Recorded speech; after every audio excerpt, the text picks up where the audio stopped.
जय हिंद साथियों, आपका स्वागत है the success Sutra YouTube channel में। और आज हम बात करने वाले हैं द नंबर सिस्टम, जिसका पार्ट 2 का हम बेसिक देखने वाले हैं आज। आज के लेक्चर में सबसे इम्पोर्टेंट कंसेप्ट है डिविजिबिलिटी टेस्ट। वो हम थोड़ी देर के बाद देखेंगे। और याद रखना कि डिविजिबिलिटी टेस्ट से कम मीनिंग एक क्वेश्चन हर साल आता है यूपीएससी में। तो आपके ये 2 नंबर है। इस लेक्चर को आप इस इम्पोर्टेंस से देखना। अभी हम बेसिक देख रहे हैं, तो अभी मैं स्टार्ट करता हूँ नंबर सिस्टम के कुछ बेसिक कंसेप्ट से। तो अभी हम जो पहला कंसेप्ट देखने वाले हैं उसका नाम है सम ऑफ नेचुरल नंबर्स। तो ये कुछ फॉर्मूलेज है जिसको आपको याद रखना पड़ेगा। अभी यहाँ पे एक फॉर्मूला है sum of first n natural numbers.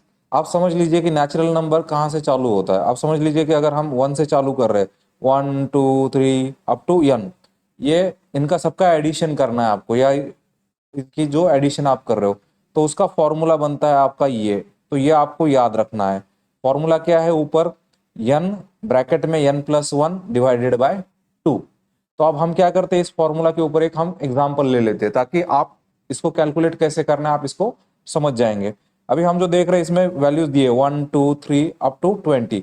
तो हमारा जो लास्ट नंबर है वो क्या है? n, जिसका वैल्यू क्या है? 20 है। तो हम ऊपर वाला जो फॉर्मूला है हम उसमें ये कीमत रखेंगे। तो देख लेना, ये n है जो कि मैंने 20 रखा। ये n 20+1 ब्रैकेट में लिया मैंने, ठीक है। अभी मैंने यहाँ पे क्या किया है कि जो नीचे 2 है उस 2 से इस 20 को डिवाइड किया, तो क्या बचा? 10 बचा। अंदर 20+1 क्या हो गया? 21 हो गया। तो हमारा फाइनल आंसर क्या आ गया? 210। तो आपको जब ये फॉर्मूला बता होगा तब आप ये एडिशन आप मतलब 10 से 15 सेकंड में आप पूरी कर सकते हो। लेकिन आपको अगर ये फॉर्मूला नहीं बता होगा तो ये आपको एडिशन करने में आपका कम से कम 1 मिनट या 1.5 मिनट आपका इसमें जाएगा। तो आपको ये फॉर्मूला याद रखना चाहिए और ये बेसिक फॉर्मूला है। अब नेक्स्ट फॉर्मूला है sum of squares of first year number. तो जो स्क्वायर होता है, स्क्वायर मतलब क्या होता है?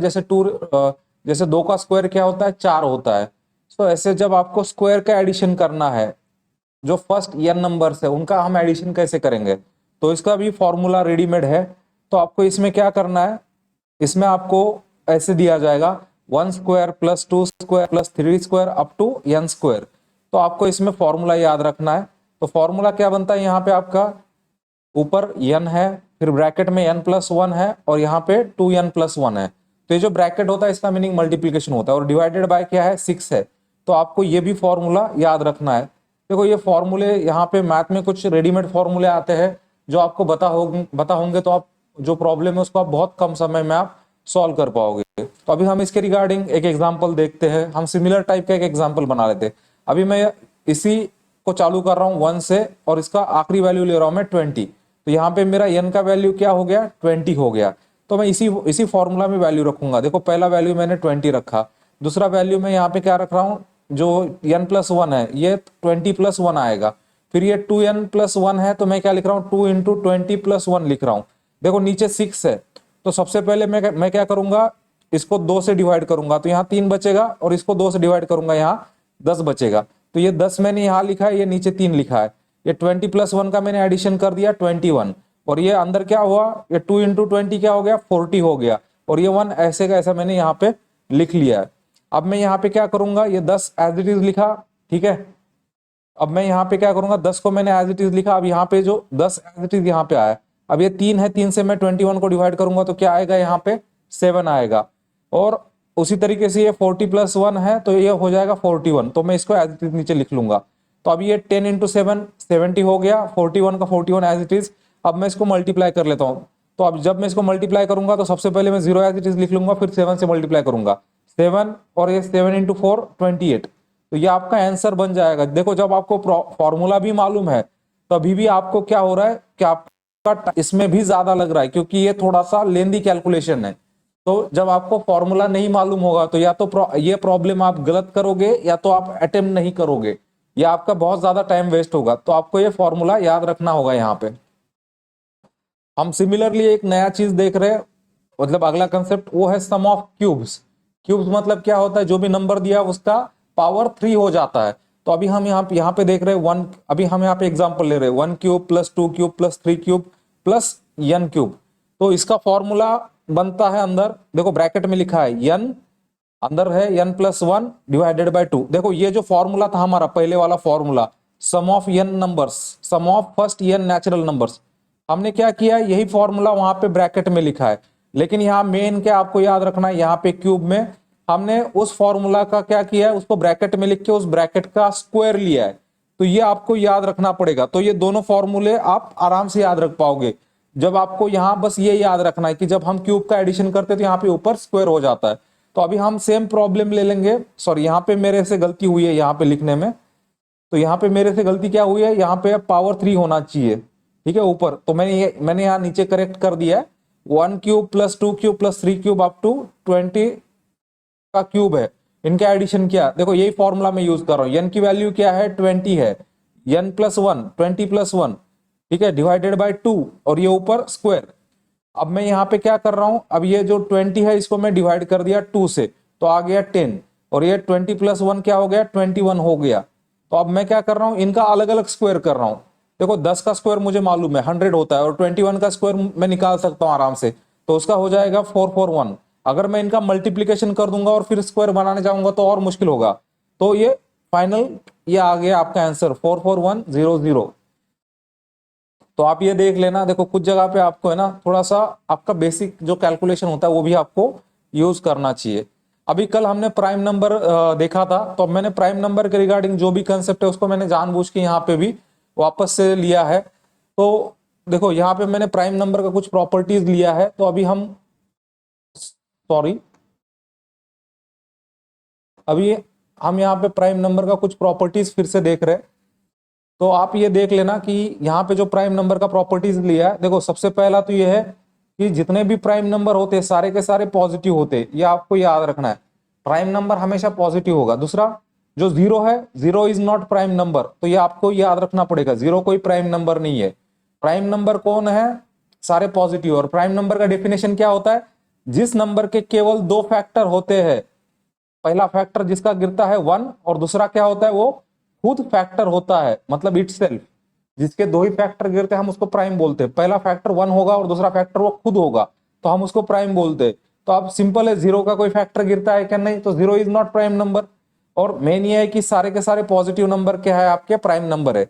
अभी ये याद रखना 1 इज नॉट प्राइम नंबर, क्यों, क्योंकि इसका एक ही फैक्टर गिरता है जो कि खुद ही है, तो 1 इज नॉट प्राइम नंबर।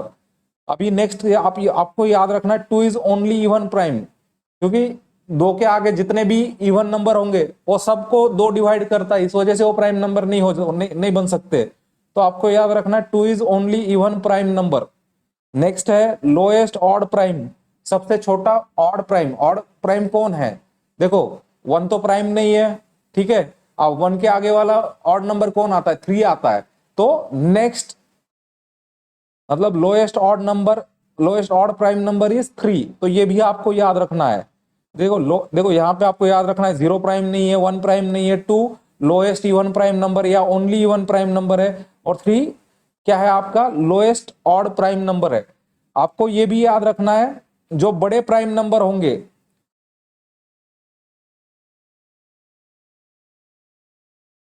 जो बड़े प्राइम नंबर होंगे, तो यहाँ पे बड़े प्राइम नंबर कौन से होंगे आपके, जो भी प्राइम नंबर आपके 5 से बड़े हैं, जो भी प्राइम नंबर आपके 5 से बड़े हैं, ठीक है, जब आप उसको डिवाइड करोगे 6 से, तो रिमाइंडर कितना देना चाहिए, या तो 1 देगा या तो 5 देगा। तो ये टेस्ट आपको याद रखनी है। जब ये टेस्ट आप याद रखोगे कि जो भी प्राइम नंबर 5 से बड़ा होगा, जब आप उसको 6 से डिवाइड करते हो तो वहां पे रिमाइंडर 1 और 5 देता है। क्योंकि देखो ये जो कंडीशन है ना, इसको ये क्वेश्चन में भी फ्रेम कर सकते हैं। कोई एक नंबर दे देंगे और बोलेंगे कि अगर इसको 6 से डिवाइड करते हो तो रिमाइंडर क्या रहेगा। आपको बस चेक करना है कि वो नंबर प्राइम है कि नहीं है। अगर प्राइम है तो रिमाइंडर 1 या फिर 5 आ सकता है। फिर आपको देखना है कि ऑप्शन में जिसका भी आंसर वो 1 और 5 होगा वो आपका आंसर हो जाएगा। तो अभी प्राइम नंबर के टेस्ट हमने कल देखे थे, तो हमें अब यहाँ पे वो प्राइम नंबर के जो टेस्ट है उसको फिर से यहाँ देखने की जरूरत नहीं है। तो मैंने फिर भी यहाँ प्राइम नंबर के टेस्ट आपको लिख के दिए है, तो आप इसको बाद में देख सकते हो। अभी हम जो नेक्स्ट पार्ट चालू कर रहे हैं, तो अभी यहाँ पे कुछ टर्म्स थे जो मुझे मतलब मिले अलग बुक में। देखो मैंने आपको पहले बोला है कि मैं अभी दो बुक्स में से जा रहा हूँ, तो मैं अभी नोट्स में थोड़ा मतलब आगे पीछे हो सकता हूँ, तो लेकिन जो जो कंसेप्ट मुझे मिल रहे हैं सारे मैं नोट्स में इंक्लूड करूंगा, और टेलीग्राम पे जो भी अपडेटेड नोट्स होंगे मैं उसको डालता रहूंगा। तो अभी मुझे दो टर्म्स मिले हैं जो सिलेबस में दिए हुए। तो एक कंसेप्ट है रिलेटिव कोप्राइम। तो आपको रिलेटिव कोप्राइम, अगर ये वर्ड कहीं पे क्वेश्चन में पूछ लेता है तो आपको उसका मीनिंग मालूम होना चाहिए वो प्रॉब्लम सॉल्व करने में। रिलेटिव कोप्राइम कौन होता है? जिसमें क्या होता है, ठीक है, if they don't have common factor other than one. Relative coprime कौन होगा? जिसमें कि केवल one is a common factor, इसमें दूसरा कोई कॉमन फैक्टर नहीं होगा। आप यहाँ पे एक एग्जांपल ले लेना। अब यहाँ पे आपका एग्जांपल है, ठीक है, कि 3 और 5। मुझे बताओ 3 के फैक्टर क्या गिरते हैं आपके? 3 के फैक्टर गिरते 1,3। और अभी नेक्स्ट नंबर है यहाँ पे 5, तो 5 के फैक्टर क्या गिरते 1,5। तो दोनों में कॉमन क्या है? केवल 1 है। तो आप इसको बोलोगे रिलेटिव कोप्राइम। तो यहाँ पे क्या है कि देखो, आपको ये रिलेटिव कोप्राइम का आपको बस मीनिंग याद रखना है कि जिसमें कॉमन क्या होगा? केवल 1 होगा, बाकी कोई अदर फैक्टर कॉमन नहीं होगा। अभी नेक्स्ट कंसेप्ट है ट्विन प्राइम्स। ट्विन प्राइम क्या होता है? ट्विन प्राइम ऐसे दो प्राइम नंबर होते हैं जिनमें कितने का गैप होता है? 2 का गैप होता है, इनको बोलोगे आप ट्विन प्राइम। देखो पहला नंबर ये देख, ये पेयर में लिखा है 3,5। मुझे बताओ ये 3 है, 3 में आप कितना ऐड करोगे तो 5 मिलेगा। आप जब 3 में 2 ऐड करोगे तो आपको क्या मिलेगा? 5 मिलेगा। तो ऐसे दो प्राइम नंबर जिनमें डिफरेंस कितने का होना चाहिए? 2 का होना चाहिए, उनको आप बोलोगे ट्विन प्राइम। उनको आप बोलोगे ट्विन प्राइम। अभी जो हमारा जो सबसे इंपॉर्टेंट टॉपिक है आज का, अब हम वो देखने वाले हैं। तो इस टॉपिक का नाम है डिविजिबिलिटी टेस्ट। तो इस टॉपिक का नाम है डिविजिबिलिटी टेस्ट। और आप हमेशा याद रखना, इसके ऊपर कम से कम 1 और 2 क्वेश्चन यूपीएससी पूछता ही पूछता है। और वो भी ऐसा है कि हर साल आता है, ठीक है। ये कभी डायरेक्टली पूछेगा, कभी इनडायरेक्टली पूछेगा, लेकिन ये पूछता जरूर है। तो डिविजिबिलिटी टेस्ट एक इंपॉर्टेंट टॉपिक है। इसमें आपको देखो, इसमें इसका आपको प्रैक्टिस करना पड़ेगा, कुछ चीजें आपको याद रखनी पड़ेगी एग्जैक्टली, ठीक है। तो इसके लिए आप मतलब इनको मार्क करके रखना। और सबसे इंपॉर्टेंट चीज है कि मैंने जो नोट्स लिखे हैं या जो नोट्स मैंने टाइप करे हैं, मैंने उतने ही वर्ड इंक्लूड करे जितने इसेंशियल है। देखो मैंने देयरफॉर, इट इज कॉल्ड, ऐसे वो डेफिनेशन नहीं लिखा है, मैंने उसका जो कंडीशन है केवल कंडीशन लिखा है। तो आपको याद करना भी आसान हो जाएगा। और दूसरा चीज क्या है कि मैंने यहाँ पे जो कंडीशन है उनको यहाँ पे बोल्ड किया है, बोल्ड लेटर में लिखा है, और उसके नीचे मैंने जहां जहां मुझे रिक्वायर्ड है वहां वहां पे मैंने सिंपल एग्जांपल लेके वो समझाया है। तो अभी हम यहाँ देखने वाले हैं डिविजिबिलिटी टेस्ट। तो पहला नंबर है 2 का डिविजिबिलिटी टेस्ट क्या होगा? आपको एक नंबर दिया जाएगा और पूछा जाएगा कि इसको 2 डिवाइड करता है कि नहीं करता है। तो 2 को डिवाइड करने के लिए जो लास्ट डिजिट है, या आप उसको बोलते हैं यूनिट प्लेस डिजिट, तो उसका वैल्यू कितना होना चाहिए आपका? 24680। मतलब अगर लास्ट डिजिट क्या है? इवन है, इवन है तभी उसको 2 डिवाइड करेगा, अगर ऑड डिजिट आ गई तो नहीं करेगा। तो यहाँ पे बस इतना बोला है कि लास्ट डिजिट क्या होनी चाहिए? 24680। आप बोलोगे 0 आएगा तो कैसे डिवाइड करेगा? अरे जब 10 आता है तो 10 को 2 डिवाइड नहीं करता है क्या? करता है ना। तो लास्ट देखो, लास्ट डिजिट जब 0 आएगी तभी भी उसको वो डिवाइड करेगा। अभी हम यहाँ पे एग्जांपल देख रहे हैं। पहला एग्जांपल क्या है? 2392। देखो लास्ट डिजिट 2 है तो 2 से डिवाइड करेगा एज पर कंडीशन, या फिर आप डिवीजन करके भी देख सकते हो। देखो यहाँ पे क्या है? Next number 2397, last number odd है तो नॉट डिविजिबल बाय 2, चाहिए तो आप 2 से डिवाइड करके देख लेना, ठीक है। अभी हम क्या करने वाले? अभी हम नेक्स्ट देखने वाले। तो हमारा जो नेक्स्ट है, अभी नेक्स्ट है डिविजिबिलिटी टेस्ट ऑफ 3। ये एक इंपॉर्टेंट है, ठीक है। जनरली याद रखना divisibility test of odd number ये ज्यादा पूछा जाता है, क्योंकि ऑड नंबर के डिविजिबिलिटी टेस्ट एग्जैक्टली आपको याद नहीं रहते या फिर आपको क्लिक नहीं होता है, तो उसमें आपकी गलती होने के चांसेस ज्यादा है। तो आपको डिविजिबिलिटी टेस्ट में स्पेसिफिकली ऑड नंबर के डिविजिबिलिटी टेस्ट आपको याद रखने हैं। तो हम दूसरा देख रहे हैं यहाँ पे डिविजिबिलिटी टेस्ट ऑफ 3। आपको एक नंबर दिया है, तो उस नंबर में जितने भी डिजिट है आपको सबका एडिशन करना है, जितने भी डिजिट है उसका एडिशन करना है। और वो जो एडिशन होगी वो देखना है आपको कि डिविजिबल बाय 3 है क्या। अगर वो एडिशन डिविजिबल बाय 3 है तो आपका नंबर भी डिविजिबल बाय 3 है। तो ये एकदम सिंपल मेथड है। अब हम यहाँ पे एग्जांपल देखते हैं। पहला एग्जांपल है 186 नंबर दिया है, हमको देखना है ये 3 से डिवाइड होता है कि नहीं होता है। तो यहाँ पे देखो डिजिट कितने दिए है 186, तो हम क्या करेंगे 1 प्लस 8 प्लस 1 प्लस 8 प्लस 6, देखो कितना हुआ 1 प्लस 8 9, 9 प्लस 6 15, तो 15 तो 3 से डिवाइड होता है, तो इसका मतलब जो जो दिया हुआ नंबर है वो 3 से डिवाइड होगा। अब नेक्स्ट है 143, देखो 143, 1 प्लस 4 प्लस 3 कितना आया 8 आया, 8 इज नॉट डिविजिबल बाय 3, तो दिया हुआ नंबर भी डिविजिबल बाय 3 नहीं होगा। तो आपको बस इतना ही करना है, ठीक है। 3 का डिविजिबिलिटी टेस्ट इतना आसान है, ठीक है। अभी हम देख रहे हैं नेक्स्ट डिविजिबिलिटी टेस्ट ऑफ 4।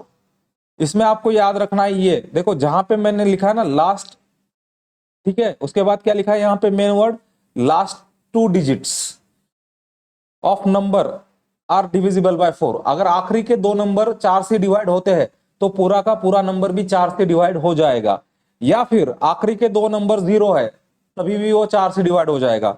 देख लो अगर मैंने नंबर 100 दे दिया और मैंने बोला ये 4 से डिवाइड होता है कि नहीं होता है, आप सबको मालूम है अगर मैं इसको डिवाइड करूंगा तो इसका आंसर क्या आएगा 25 आएगा। तो ये भी आपको याद रखना है कि अगर लास्ट के 2 नंबर 0 आते तब वो 4 से डिवाइड हो सकता है, या फिर आखिरी के 2 नंबर ऐसे होने चाहिए जो 4 से डिवाइड होने वाले चाहिए। अब यहाँ पे हम एग्जांपल ले रहे हैं, देखो पहला नंबर है 6124, देखो आखिरी के नंबर 24 आ रहा है तो 24 4 से डिवाइड होता है, 4 इंटू 6 24। देखो आखिरी के 2 नंबर 0 है तो 4 से डिवाइड हो जाएगा। देखो आखिरी का नंबर 18 है, 18 को 4 से डिवाइड होता है क्या नहीं होता है, तो ये नहीं है। तो जब आपको टेस्ट पता होगा ना एग्जैक्टली तब आप आंसर भी जल्दी निकाल पाओगे। तो इसलिए आपको सबसे इंपॉर्टेंट है ये जो मैं कंडीशंस लिखे हैं ना यहाँ पे, ये कंडीशंस आपको याद रखने हैं। और मेन क्या है कि इसके नीचे जो मैंने मतलब एक एक दो दो प्रॉब्लम दिए वो एक एक दो दो प्रॉब्लम आप सॉल्व कर लेना वो कंडीशन देख के। और जब आप रिवाइज भी करोगे ना, ये डिविजिबिलिटी टेस्ट का इंपॉर्टेंस ज्यादा है, तो आपको ऊपर मार्क करके रखना है कि रिवीजन, मतलब ये आपके रिवीजन में रहना चाहिए, क्योंकि इसके ऊपर 1 और 2 क्वेश्चन आते। देखो आपने इस बार देखा है कि सीसैट में जो कट ऑफ है, जो सीसैट में जो कट ऑफ है, सीसैट की कट ऑफ है 66 मार्क्स, फिर भी स्टूडेंट्स को नहीं निकले हैं, उन लोगों को भी नहीं निकले हैं जिनका मतलब मैथ काफी अच्छा है या इंजीनियरिंग बैकग्राउंड से, या जिन्होंने जेई में स्कोर किया होगा अपने 12th में या कैट में स्कोर किया होगा, लेकिन अब वो टच में नहीं है मैथ के तो उनको नहीं निकला है। तो हमें उस तरीके के टॉपिक्स को स्पेसिफिकली मार्क करना पड़ेगा जो एग्जाम में आते ही आते हैं। तो ऐसे टॉपिक या जो स्पेसिफिक है उनको हमें रिवीजन में रखना पड़ेगा। और डिविजिबिलिटी टेस्ट पे वो क्वेश्चन क्यों डालता है, क्योंकि उसे मालूम है कि सबको डिविजिबिलिटी टेस्ट याद नहीं होती है या याद नहीं रहती है या कोई याद नहीं करके आते या वो टाइम कंज्यूम करेगा, तब एग्जाम में पुट करता है। ये टॉपिक दिखने को बहुत आसान है लेकिन जब आपको एग्जैक्टली बता होगा तभी आसान है। अभी नेक्स्ट है डिविजिबिलिटी टेस्ट ऑफ 5। देखो 5 के लिए सिंपल कंडीशन है, लास्ट डिजिट क्या होनी चाहिए 0 या फिर 5 होनी चाहिए। देखो आपको भी मतलब जो 5 वाला जो पाढ़ा होगा आपको याद होगा, 5 वाला पाढ़ा कैसे जाता है 5 10 15 20 25 30 35 40 45 50। तो आप देख लो आखिरी की डिजिट या तो 0 आती है या तो 5 आती है और वही उसका कंडीशन है। आपको अगर उसको डिवाइड करना है तो वही उसका कंडीशन बनेगा, आखिरी की डिजिट 0 या 5 होनी चाहिए। देखो मैंने यहाँ पे एग्जांपल लिया तो आप लास्ट डिजिट चेक कर लेना, यहाँ पे 5 है यहाँ पे 0 है, दोनों डिविजिबल है, यहाँ पे 8 है तो नहीं है, बस इतना ही है। सो अभी हम नेक्स्ट देख रहे हैं। देखो मैंने क्या किया, मैंने डिविजिबिलिटी टेस्ट 20 तक का इंक्लूड किया है, 20 तक का मैंने सेफ साइड के लिए इंक्लूड किया ताकि मतलब आपको भी कॉन्फिडेंस आए कि मतलब आपके पास डिविजिबिलिटी टेस्ट सारे हैं। क्योंकि बहुत बार ऐसा एग्जाम में होता है ना कि कोई ऐसा रैंडम नंबर दे दे और वो हमारे पढ़ने में ना हो तो फिर हमारा कॉन्फिडेंस नहीं आता, फिर हमें लगता है कि यार मुझे नहीं आता मैं छोड़ देता हूँ। तो इसलिए मैंने जानबूझ के सारे टेस्ट इसमें इंक्लूड करे, भरे वो आसान हो या डिफिकल्ट हो। तो नेक्स्ट है डिविजिबिलिटी टेस्ट ऑफ 6। तो यहाँ पे आपको ये देखना है कि दिया हुआ नंबर डिविजिबल होना चाहिए किससे, बोथ 2 and 3। तो आपको 2 का टेस्ट मालूम है, 2 का टेस्ट क्या था, आखिरी की डिजिट 2 4 6 8 0 होनी चाहिए। 3 का डिविजिबिलिटी टेस्ट क्या था, सबका एडिशन करोगे और 3 से डिवाइड होना चाहिए। तो आपको दोनों को अलग अलग टेस्ट करना पड़ेगा, अगर ये दोनों भी टेस्ट पास हो जाता है नंबर तो वो 6 से भी डिवाइड होगा, बस इतना ही है। तो 6 का डिविजिबिलिटी टेस्ट बहुत आसान है जिसमें आपको 2 का और 3 का टेस्ट चेक करना होता है। अब हम यहाँ पे नंबर ले रहे हैं, ठीक है, हम जो नंबर ले रहे हैं वो नंबर क्या है 258। देखो आखिरी की डिजिट क्या आ रही है यहाँ पे आखिरी की डिजिट आ रही है आपकी 8, तो 8 2 से डिवाइड हो जाती है। नेक्स्ट हम क्या कर रहे हैं, 258 का एडिशन कर रहे हैं, 258 क्या आ गया 15, 15 डिवाइड होता है 3 से। तो हम क्या बोलेंगे कि जो दिया हुआ नंबर है यहाँ 6 से डिविजिबल है। देखो यहाँ पे ये 3 कट कर देना, ठीक है, डिविजिबल बाय 6 है, या फिर मैं वो नोट्स में अपडेट कर दूंगा, ठीक है। अब हम जो नेक्स्ट देख रहे हैं ये एक इंपॉर्टेंट है, डिविजिबिलिटी टेस्ट ऑफ 7, क्योंकि जनरली क्या होता है ऑप्शन में 7 वगैरह आता ही है और ये रिपीटेडली आता है। और 7 का डिविजिबिलिटी टेस्ट थोड़ा अजीब है कि जनरली हम इस तरीके से सोचते नहीं है, या फिर हमें वो एग्जैक्टली क्लिक नहीं होता है। तो आपको इसको मार्क करके रखना है, स्टार करके रखना है, क्योंकि ये आपके रिवीजन में होना चाहिए। तो डिविजिबिलिटी टेस्ट क्या बोलता है 7 का, कि जो डबल द लास्ट डिजिट, जो आखिरी का डिजिट होगा उसको आपको डबल करना है, मतलब 2 से उसको मल्टीप्लाई करना है, और उसके बाद क्या करना है, उसको सब्सट्रैक्ट करना है या माइनस करना है। कहां से, बचे हुए नंबर से, उसको बचे हुए नंबर से या फिर बचे हुए डिजिट में से उसको माइनस करना है। और जो उत्तर, जो रिजल्ट आएगा या जो आपका आंसर आएगा वो डिविजिबल बाय 7 होना चाहिए, या तो वो आंसर 0 होना चाहिए। तो सिंपल है, आखिरी की डिजिट को आपको दुगना करना है और बचे हुए नंबर से उसको माइनस करना है। उसके बाद जो रिजल्ट आएगा उसको आपको या तो 7 से डिवाइड करना है, या तो वो रिजल्ट 0 होना चाहिए, तब वो 7 से डिवाइड होगा। देखो मैंने यहाँ पे एग्जाम्पल लेके भी आपको समझाया है। हाँ, अब हम यहाँ पे एक एग्जाम्पल देख रहे हो, ठीक है। एग्जाम्पल क्या है, 161। मैंने यहाँ पे जानबूझ के आखिरी वाली डिजिट को बोल्ड किया और अंडरलाइन किया आपको समझने के लिए। देखो मैंने क्या लिख लिया, डबल द लास्ट डिजिट, और उसको क्या करना है, माइनस करना है। कहां से, रिमेनिंग नंबर से। तो देखो मैंने आखिरी वाली डिजिट को 2 से मल्टीप्लाई कर दिया और उसको क्या किया, माइनस किया। कहां से, बचे हुए नंबर से। बचा हुआ नंबर क्या था, 16 था। देखो ये 16 लिखा और ये 2 इंटू 1 2 हो गया। 16 में से 2 गए, कितने बचे, 14 बचे। मुझे बताओ 14 7 से डिवाइड होता है कि नहीं होता है। आपको मालूम है 17 इंटू, सॉरी 7 इंटू 1 7, 7 इंटू 2 14, तो 14 इज डिविजिबल। अगर 14 डिविजिबल है तो पूरा का पूरा नंबर भी क्या हो गया, डिविजिबल हो गया। इसलिए आपको याद क्या करना है, 7 का डिविजिबिलिटी टेस्ट आपको याद करना है। अगर आपको ये टेस्ट याद होगा तो आप ये प्रोसेस आराम से कर पाओगे। ये प्रोसेस इतनी डिफिकल्ट नहीं है, लेकिन उसके लिए आपको वो फॉर्मूला या जो भी है इंफॉर्मेशन आपको वो याद रखनी पड़ेगी। अब हम क्या करेंगे, जो यही कंसेप्ट है हम उसको बड़े नंबर के साथ टेस्ट करेंगे। देखो ये बड़ा नंबर लिया है मैंने 109543, इसमें 6 डिजिट है, तो इसमें आखिरी वाली डिजिट कौन सी, हमें बस वही वही यूज करना है, आखिरी वाली डिजिट। ये आखिरी वाली डिजिट है। देखो आखिरी वाली डिजिट को मैंने दुगना किया, बचा हुआ नंबर लिया, फिर इन दोनों का सब्सट्रैक्शन किया, ये नया नंबर आ गया। ये भी नंबर बड़ा है, तो मैं वही रिपीट करूंगा प्रोसेस। जो आंसर आया इसमें जो 8 है, आखिरी डिजिट है, उसको फिर दुगना किया, बचे हुए नंबर से किया। मैं ऐसा तब तक करते जाऊंगा जब तक वो डिजिट छोटी नहीं होती है। और वो जब छोटी हो गई तो मुझे क्या आंसर मिला, फाइनली 7। 7 is divisible by 7। तो आपको क्या करना है यहाँ पे, अगर बड़ा नंबर है तो उसको बार बार बार बार सेम प्रोसेस को करना पड़ेगा, तब आपको आंसर मिल जाएगा।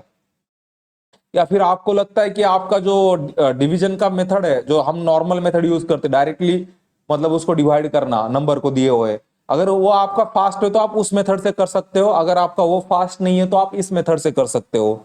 अभी हम जो नेक्स्ट देखने वाले हैं, तो अभी हम नेक्स्ट देखने वाले हैं, अगर ये तो हमने पहले देख लिया है, या तो रिजल्ट 0 आता है तो भी वो 7 से डिविजिबल बोला जाएगा। अभी हम जो नेक्स्ट देखने वाले डिविजिबिलिटी टेस्ट ऑफ 8, हमने 4 का देखा था। 4 में क्या देखा था हमने, आखिरी के 2 नंबर या तो ऐसे होने चाहिए कि जो मतलब 4 से डिवाइड है, या फिर आखिरी के 2 0 होने चाहिए। तो सिमिलर लाइन पे 8 का आएगा। देखो 4 से मतलब जैसे, देखो जैसे हम अभी हम यहाँ पे देख रहे हैं कि जैसे 8 का, तो 8 में क्या है, लास्ट 3 डिजिट क्या होना चाहिए, 8 से डिवाइड होना चाहिए, या फिर आखिरी का 3 क्या होना चाहिए, 0 होना चाहिए। देखो आपने देखा होगा 2 raise to 1 is equal to 2। 2 raise to 2 क्या आता है, 4 आता है। 2 रेस टू 3 क्या आता है, 8 आता है। तो देखो यहाँ पे इसीलिए 3 0 है, क्योंकि ये पावर बदलती जा रही दो की। 4 में 2 0 लगते थे आखिर में, ठीक है। तो ये आपको बस याद रखना है कि आखिरी का 3 नंबर 0 होना चाहिए, या फिर आखिरी का 3 नंबर 8 से डिवाइड होना चाहिए, तो डिविजिबल है। अब देखो यहाँ पे मैंने क्या, सॉरी ये मैंने यहाँ पे गलत लिख दिया ये, ठीक है, ये 4 वगैरह। अब ये देख लेना, ये 124 दिया, ये यहाँ पे मैंने गलत लिख दिया, ये मैं कट कर देता हूं। ठीक है, ये मैं एक्चुअली ऊपर का ही जब एडिट कर रहा था, ठीक है, तो वो लिख दिया था मैंने, यहाँ पे गलती से आ गया। ठीक है, तो आप ऐसा कोई नंबर ले लेना। अब जैसे यहाँ पे 124 है, अब हम देखते हैं कि वो 8 से डिवाइड होता है कि नहीं। ये आखिरी के 3 डिजिट है। देखो यहाँ पे क्या आएगा, 8 एक 8 आएगा। उसके बाद कितने बचे, 4 बचे, तो ये हो गया 44। तो 44 आएगा क्या, देखो 8 इंटू 6 42, लेकिन फिर भी रिमेनिंग 2 आया, तो ये नंबर डिविजिबल नहीं है। तो आपको ऐसे ही नंबर देखना है। तो यहाँ पे जो 124 नंबर था, ये 120 नंबर था, तो ये डिविजिबल बाय क्या नहीं है, 8 नहीं है, ये डिविजिबल बाय 8 नहीं है। सिमिलरली आप 126 ले लोगे, ये भी डिविजिबल बाय 8 नहीं है। ठीक है, तो यहाँ ये गलत हुआ था, तो ये हटा देना ये बीच का, ठीक है, या फिर मैं हटा दूंगा नोट्स में जब अपडेट करूंगा। अभी हमको नेक्स्ट देखना है डिविजिबिलिटी टेस्ट ऑफ 9। ये एक इंपॉर्टेंट है। देखो मैंने पहले भी आपको बोला है कि जितने ऑड नंबर के डिविजिबिलिटी टेस्ट है वो इंपॉर्टेंट है, क्योंकि एग्जाम में ज्यादातर ऑड नंबर के ही वो पूछता है, क्योंकि ऑड नंबर की याद नहीं रहते। देखो जैसे आपने 3 का टेस्ट देखा था, 3 के टेस्ट में क्या देखा था आपने, सम ऑफ ऑल डिजिट्स, ठीक है, इज डिविजिबल बाय 3। अब उसी तरीके से आपको क्या करना है, sum of all digit divisible by 9। Same formula है। देखो 3 का और 9 का एक ही फॉर्मूला है। देखो 9 क्या होता है, 3 इंटू 3, ठीक है, तो उसका ही टेस्ट एप्लीकेबल है। बस यहाँ पे आपको 9 से डिवाइड करना पड़ेगा। देखो मैंने यहाँ एक नंबर लिया 51363, अभी मैंने सबका एडिशन किया, आखिर में 18 आ गया। 18 क्या है, डिविजिबल बाय 9 है। अब मैंने नंबर ले लिया 143, इसका 8 आता है, नॉट डिविजिबल बाय 9।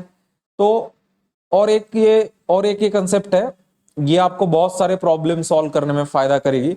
अगर एक नंबर है, यहाँ पे मैंने नंबर ले लिया ए बी, और दूसरा नंबर ले लिया मैंने बी ए। अब समझ लो कि मेरा पहला नंबर है 76 नंबर है, दूसरा नंबर मेरा क्या बन जाएगा, अगर मैंने ये ए बी ले लिया 76, ए बी 76, तो मेरा बी ए क्या बनेगा 67। तो वो क्या बोलता है कि ये जो दोनों का डिफरेंस है ना, मैंने यहाँ पे मॉड लिया जानबूझ के, तो ये दोनों का जब डिफरेंस लोगे आप, कितना आएगा, 76 में से 67 गए, कितना बचेगा 9। तो आप जब भी कोई मतलब नंबर है ना, मतलब डबल डिजिट नंबर है, आप उस डबल डिजिट नंबर को है ना उल्टा करोगे और दोनों में सब्सट्रैक्शन करोगे, तो हमेशा डिविजिबल बाय 9 बनेगा। तो ये आपको याद रखना है, एक रूल की तरह ही है, ये एक रूल की तरह ये आपको याद रखना है। अगर एक नंबर है डबल डिजिट वाला, उसको ही मैं उल्टा कर देता हूं, दोनों में एडिशन करता हूं, तो क्या होगा, वो डिविजिबल बाय 11 होगा या 11 होगा। तो ये आपको दो चीजें याद रखनी है, 2 डिजिट नंबर में उल्टा करके सब्सट्रैक्शन करोगे तो डिविजिबल बाय 9, और एडिशन करोगे तो डिविजिबल बाय 11। अब हम जो नेक्स्ट देखने वाले हैं, डिविजिबिलिटी टेस्ट ऑफ 10। मुझे बताओ, आपको आपने 10 का पारा कभी पढ़ा है, क्या होता है, 10 20 30 40 50 60 70 80 90 100, तो आखिरी की डिजिट क्या मिलती है आपको, हमेशा 0 मिलती है। देखो 10 का डिविजिबिलिटी, 5 का डिविजिबिलिटी बहुत आसान है, तो आपको ये याद भी रखने की जरूरत नहीं पड़ेगी, आपको आराम से ये याद रह जाएगा। अभी हम देखने वाले divisibility test of 11। Divisibility test of 11 सबसे थोड़ा मतलब जैसे इसका अलग था 7 का, वैसे ही इसका भी अलग है, तो आपको ये भी थोड़ा सा याद रखना पड़ सकता है। यहाँ पे डिविजिबिलिटी टेस्ट ऑफ 11, इसमें क्या बोल रहा है, sum of digits in odd place minus sum of digits in even place, ये आपको करना है। ठीक है, अब जैसे एक नंबर है 1 2 3 4 5 6, तो आपको इसमें ऑड प्लेस और इवन प्लेस कैसे देखना है, आपको इसमें लेफ्ट से चालू करना है और राइट की तरफ गिनना है। देखो ये हो गई, ये हो गया फर्स्ट प्लेस, ये सेकंड प्लेस, ये थर्ड प्लेस, ऐसे ही ये आगे जाएगा 6 प्लेस। तो इधर से चालू करना है आपको लेफ्ट से। तो देखो ऑड पोजीशन कौन सी हो गई, ये पहली पोजीशन, ये तीसरी पोजीशन और ये छठी पोजीशन, इन सब का आपको क्या करना पड़ेगा, एडिशन करना पड़ेगा। इवन कौन हो गया, 2, उसके बाद 4, उसके बाद 6, ऐसे काउंट करना पड़ेगा, उन सब का एडिशन करना पड़ेगा और दोनों में सब्सट्रैक्शन करना पड़ेगा।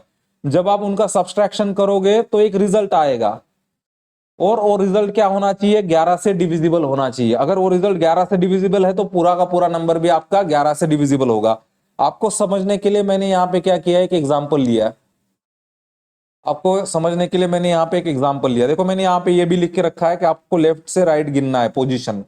ठीक है, तो अभी मैंने एक नंबर लिया यहाँ पे और 1 3 4 7 5, तो जो ऑड वाले मैंने उनको जानबूझ के यहाँ पे बोल्ड कर दिया। देखो ये ये हो गया फर्स्ट पोजीशन, ये जो 4 है ये थर्ड पोजीशन पे है, और ये 5 है पांचवें पोजीशन पे। देखो ये ऑड वाले का एडिशन कर लिया और ये इवन वाले का एडिशन कर लिया। ऑड वाले का एडिशन कितना आया 10, बीच में माइनस, और ये कितना हो गया 10, ये आ गया 0। देखो रिजल्ट जब 0 आता है तब भी वो डिविजिबल बाय 11 होता है। देखो या तो 11 का मल्टीपल आना चाहिए या तो आपका जो भी है वो 0 आना चाहिए। आंसर 0 आता है या तो 11 का मल्टीपल आता है तो वो क्या होता है डिविजिबल बाय 11 होगा यहाँ पे।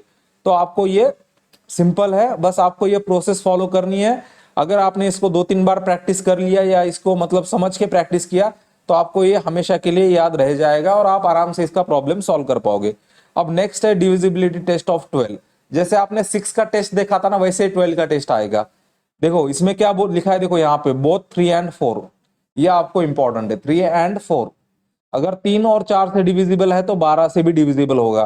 देखो मैंने यहाँ पे जानबूझ के नंबर लिखे, ठीक है, डिविजिबल बाय 3 भी होते हैं 4 भी होते हैं, तो आप इसको सॉल्व करके चेक कर लेना, ठीक है। तो ये डिविजिबल बाय 12 हो जाएगा। अब ये गलती से यहाँ पे रिपीट हो गया मेरे से ये, ठीक है। अभी मैं नोट्स एडिट ही कर रहा था, मैं जो एडिटेड होंगे या जो भी करेक्शन होंगे वो करके मैं आपको फिर से नोट्स अपलोड कर दूंगा टेलीग्राम चैनल पे। तो टेलीग्राम का जो लिंक है मैं डिस्क्रिप्शन में दे दूंगा आपको, आप वहां से देख लेना। अब जो नेक्स्ट है डिविजिबिलिटी टेस्ट ऑफ 13। जैसे कि मैंने आपको कहा था कि जो ऑड नंबर होते हैं उनका टेस्ट बहुत इंपॉर्टेंट होता है। अब नेक्स्ट है डिविजिबिलिटी टेस्ट ऑफ 13, ये भी आपको याद रखना पड़ेगा। देखो 7 का टेस्ट आपको, 3 का टेस्ट याद रखना, 3, उसके बाद 7, उसके बाद आपका 9 है, उसके बाद 11 है, 13 है। ये आपको 5 टेस्ट तो मिनिमम याद रखने पड़ेंगे, ठीक है। इसमें क्या बोलता है, मल्टीप्लाई लास्ट डिजिट बाय 9, आखिरी की डिजिट को 9 से मल्टीप्लाई करना है। उसके बाद क्या बोल रहा है ये, और फिर उसको सब्सट्रैक्ट करना है, कहां से, बचे हुए नंबर से। और जो रिजल्ट आएगा वो 13 से डिविजिबल होगा या तो 0 होगा, तब वो आंसर हो जाएगा आपका, या डिविजिबल बाय 13 है। अब मैं समझने के लिए एक नंबर लिया हूं 195, देखो आखिरी की डिजिट है 5, तो मैं क्या किया, देखो फॉर्मूला यूज किया, क्या बोला है, आखिरी की डिजिट को किससे मल्टीप्लाई करना है, 9 से। फिर उसको क्या करना है, उसको माइनस करना है, कहां से, बचे हुए नंबर से। देखो मैंने ये 9 ले लिया, आखिरी की डिजिट 5 ले ली और बचा हुआ नंबर 19 है। अभी देखो 19 लिख लिया, ये 9 इंटू 5 कितना हो गया 45, बचा कितना -26। तो ये माइनस साइन का इतना इंपॉर्टेंस नहीं है यहाँ पे। देखो 26 13 से डिवाइड होता है, क्या होता है, तो दिया हुआ नंबर क्या है 13 से डिविजिबल है। तो आपको क्या करना है, आपको बस जो प्रोसेस है या जो भी मैंने यहाँ इंफॉर्मेशन लिखी है आपको उसको याद रखना है, उससे आपका डिविजिबिलिटी टेस्ट का आराम से हो जाएगा, ठीक है। और इसके ज्यादा प्रॉब्लम मत ढूंढते बैठना, जितना दिया उसको प्रैक्टिस करो, उसको समझो, क्योंकि जब आपके सामने प्रॉब्लम आएगा आप उसको आराम से सॉल्व कर पाओगे, ठीक है। अब नेक्स्ट है डिविजिबिलिटी टेस्ट ऑफ 14। अभी मैंने यहाँ के कुछ जो टेस्ट है ना उनके मैंने एग्जांपल नहीं लिए, क्योंकि ये डिविजिबिलिटी टेस्ट आसान है, जैसे हमने जो ऊपर देखे ना उसी पैटर्न के है, तो हमको बस इसके डिविजिबिलिटी टेस्ट याद रखने हैं। 14 डिविजिबिलिटी टेस्ट में क्या होना चाहिए, बोथ उसको मतलब जो नंबर है वो 2 से भी डिवाइड होना चाहिए, 7 से भी डिवाइड होना चाहिए। आपको मालूम है 14 क्या होता है, 2 इंटू 7।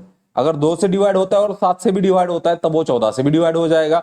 तो इस वजह से ही मैंने क्या किया, मैंने उन जो टेस्ट है ना आगे वाले, मैंने उनका ज्यादा डिटेल में नहीं गया और आपको भी नहीं जाना है, बस आपको याद रखना है। अब देखो 15 का डिविजिबिलिटी टेस्ट क्या आएगा, जो जो नंबर 3 और 5 से डिवाइड होगा वो 15 से भी डिवाइड होगा, क्योंकि आपको मालूम है 15 इज इक्वल टू 3 इंटू 5, ठीक है। अब नेक्स्ट है नंबर 16। अब 16 में देखो यहाँ इंपॉर्टेंट है, बस ये आपको लाइन याद रखनी है। क्या बोलता है, last 4 digit of number is divisible by 16, ठीक है। हमने जो 4 वाला देखा था, 4 में आखिरी के 2 डिजिट देखा था, ठीक है। यहाँ पे 16 में आखिरी के 4 डिजिट, तो ये आपको याद रखना पड़ेगा, ठीक है। अब हम देख रहे हैं 17 का टेस्ट। 17 का टेस्ट क्या बोलता है, लास्ट डिजिट को क्या करो, मल्टीप्लाई करो 5 से। अभी जैसे हमने 13 का टेस्ट देखा था, 13 में 9 था, यहाँ पे 5 दिया है, और बचे हुए नंबर से क्या करो, सब्सट्रैक्ट करो, रिजल्टेंट आएगा वो 17 से डिवाइड होगा या तो 0 आंसर आएगा। देखो 13 का जैसे टेस्ट किया था वैसे ही करना है, बस यहाँ पे चेंज किया है, बस 9 की जगह 5 दिया है, तो आपको ये याद रखना पड़ेगा। अब यहाँ पे क्या बोल रहा है, 18 का डिविजिबिलिटी। देखो 18 क्या है, इवन नंबर है, तो जो भी नंबर 18 से डिवाइड होगा वो भी इवन नंबर होगा। तो ये बोलता है कि दिया हुआ नंबर इवन होना चाहिए, और 18 को आप कैसे लिख सकते हो, 2 इंटू 9। ये 2 क्या हो गया, इवन, और ये क्या हो गया 9। तो ये बोलता है कि दिया हुआ नंबर इवन होना चाहिए और 9 का टेस्ट पूरा करना चाहिए। देखो यहाँ 9 आता है इसलिए, तो 18 से भी डिवाइड हो जाएगा। तो ये भी टेस्ट आसान है। अब जैसे आपने 13 का टेस्ट देखा वैसे 19 का टेस्ट वापस है। नंबर को आखिरी आखिरी डिजिट को मल्टीप्लाई करो, यहाँ पे 2 दिया है बस, तो आपको इसको याद रखना है, ठीक है। और उसको फिर क्या करना है, ये मेन है 19 के टेस्ट के लिए, फिर उसको ऐड करना है, ऐड, ठीक है। अब तक हम माइनस कर रहे थे, बस 19 के टेस्ट में ऐड करना है, ठीक है। Add it from the number left with remaining digit. तो आपको यहाँ पे इस चीज को याद रखना है, अभी तक हमने जो भी टेस्ट करे हम उसमें सब्सट्रैक्ट कर रहे थे, बस 19 वाले टेस्ट में आपको ऐड करना है, तो आपको याद रखना है। नेक्स्ट है 20 वाला टेस्ट, लास्ट के जो 2 डिजिट है वो 20 से डिवाइड होने चाहिए, या फिर 20 क्या होता है 4 इंटू 5, या तो आखिरी के 2 डिजिट है वो 4 से भी डिवाइड होने चाहिए और 5 से भी डिवाइड होने चाहिए, तो वो 20 से भी मतलब 20 से भी डिवाइड हो जाएंगे। हम ऐसे लिखते हैं ना 20 इज इक्वल टू 4 इंटू 5। अब नेक्स्ट है 25। 25 में क्या बोलता है, आखिरी के 2 डिजिट क्या होने चाहिए, सीधा सीधा 25 से डिवाइड होने चाहिए, और या फिर उसका आंसर क्या होना चाहिए, आखिरी के दो क्या होने चाहिए, 0 होने चाहिए। देखो हम क्या लिखते हैं 25, ठीक है। 25 इंटू 2 कितना होता है 50 होता है, 25 इंटू 3 कितना होता है 75 होता है, 25 इंटू 4 कितना होता है 100। तो आखिरी के डिजिट मोस्टली यही आएगा आपके 25, 50, 75 या 20। तो आपको याद रखना है बस आखिरी के 2 डिजिट या तो 25 से डिवाइड होने चाहिए या तो 0 होने चाहिए। तो यहाँ पे मैंने नंबर लिया, उसका दिया मैंने आपको। अब हम नेक्स्ट देख रहे हैं 88। तो 88 को आप कैसे लिखते हो, 11 इंटू 8। तो जो नंबर 11 से भी डिवाइड होगा और जो नंबर 8 से भी डिवाइड होगा वो 88 से भी डिवाइड होगा। देखो ये कोई डिफिकल्ट टेस्ट नहीं है, ठीक है। नेक्स्ट है 125। 125 में क्या बोलता है, आखिरी के 3 डिजिट 125 से डिवाइड हो या आखिरी के 3 डिजिट 0 हो। हमेशा याद रखना ये 5, 10, 25, उसके बाद 125, इनका पैटर्न एक है, ठीक है। तो आपको इनको याद रखना है, जैसे ये हो गया 2, 4, 8, 16, इनका पैटर्न एक है। जैसे आपका ये आएगा 3, सॉरी सॉरी ये बीच में सीरी का आवाज आया था। जैसे आपका ये है 3, 9, ठीक है, इनके टेस्ट एक जैसे है, तो आपको ये देखना पड़ेगा, ठीक है। तो अभी मैं आपको ये कहना चाहता हूँ, ये डिविजिबिलिटी का जो टॉपिक है ये काफी इंपॉर्टेंट है। इससे आपके जो मिनिमम क्वेश्चन आते हैं 1 और 2 क्वेश्चन आते हैं, तो आप ये समझ लेना कि आपके 4 मार्क्स इसके ऊपर डिपेंड है। और आपने इस साल देखा है कि सीसैट में बहुत सारे जो बच्चे हैं वो क्लियरली आउट हो गए, और वो भी केवल इस वजह से कि वो उनको एग्जाम में प्रॉब्लम सॉल्व नहीं हुए या फिर इस बार का मैथ उनको डिफिकल्ट लगा। देखो पेपर जो है वो टाइम कंज्यूमिंग है, लेकिन अगर आपको एग्जैक्ट चीजें बताऊंगे या आप एग्जैक्ट प्रैक्टिस में होंगे तो आपको उसमें से नंबर ज्यादा आएंगे। तो ये हमारा बेसिक का सेकंड वीडियो था। अभी और कुछ बेसिक मिलेगा मुझे तो हम वो लेंगे, या फिर हम डायरेक्टली जो प्रीवियस ईयर के क्वेश्चन है हम उसको सॉल्व करना चालू करेंगे। और प्रीवियस ईयर के जो क्वेश्चन है नंबर सिस्टम पे वो लगभग 70 to 80 क्वेश्चन है, जिसे हमें पूरा करने में शायद 3 या 4 लेक्चर लग सकते हैं।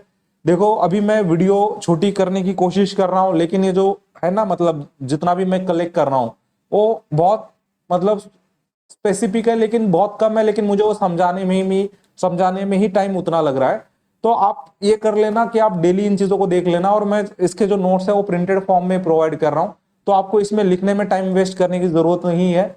बस आपको समझना है, फिर आपको उसका प्रैक्टिस करना है। आपको ये लिखने में टाइम नहीं बर्बाद करना है, आपको प्रैक्टिस में टाइम देना है, और आपको जितने हो सके उतने क्वेश्चन सॉल्व करने हैं। तो जहां हम टाइम बचा सकते हैं वहां हम टाइम बचाएंगे। तो अगर आपने द सक्सेस सूत्रा को आपने अगर सब्सक्राइब नहीं किया, सब्सक्राइब कर देना, आपके दोस्तों को इनवाइट कर देना। और डिस्क्रिप्शन में मैं आपको जो नोट्स के लिए जो टेलीग्राम चैनल है उसका लिंक डाल रहा हूं, तो आप नोट्स का लोड मत लीजिए। और जो भी मैं जब टीच कर रहा हूं और जो भी नोट्स में कुछ जगह पे कुछ गलती हो रही तो मैं करेक्ट कर दूंगा, क्योंकि मैं अभी साइमल्टेनियसली नोट्स भी बना रहा हूं और आपको पढ़ा भी रहा हूं। तो इस वजह से नोट्स में कुछ ना कुछ गलती हो सकती है, लेकिन उसको मैं इमीडिएटली रिमूव भी कर रहा हूं ताकि आपको नोट्स भी प्रॉपरली मिले, और जो भी मेरे पास एक्स्ट्रा नॉलेज आएगा मैं आपको वो ऐड कर दूंगा। तो जय हिंद साथियों, आज का हम सीसैट का लेक्चर यहीं रोकते हैं। Good luck. और आपको अगर सीसैट में कोई भी इशू आ रहा है या आपको कोई भी सजेशन है मेरे टीचिंग के रिगार्डिंग, या मतलब जैसे वीडियो क्वालिटी या किसी भी ऑडियो क्वालिटी या किसी भी तरीके का आपका कोई भी सजेशन हो, तो आप मुझे कमेंट में ज़रूर बताना। और ये आप चीज़ याद रखना कि मैं बहुत मतलब गैप के बाद मैंने पढ़ाना चालू किया है, तो शायद मतलब वो फ्लो या मतलब वो जो होता है ना, अभी शायद आपको दिख नहीं रहा होगा, लेकिन मैं इतना गारंटी आपको दे सकता हूँ कि मैं जो भी पढ़ा रहा हूँ, शायद आपको मतलब अभी ऐसा लग सकता है कि यार इतना टाइम क्यों देना है, क्या देना है, लेकिन ये जरूरी है। आपके बेसिक क्लियर होंगे तभी आप मैथ में स्कोर कर पाओगे, और मैथ में स्पीड तभी आता है जब आपका बेसिक क्लियर होता है। और अभी का जो सीसेट है आपका पूरा का पूरा स्पीड और आपके कंसेप्ट के ऊपर ही है। चलो, थैंक यू, जय हिंद साथियों, गुड नाइट साथियों। सॉरी, मैं आपको ये वीडियो मॉर्निंग में मतलब अभी मैं अपलोड कर दूंगा, आप मॉर्निंग में इसको 10:30 देख लेना, तब आपके लिए गुड मॉर्निंग होगी। तो गुड मॉर्निंग साथियों, थैंक यू।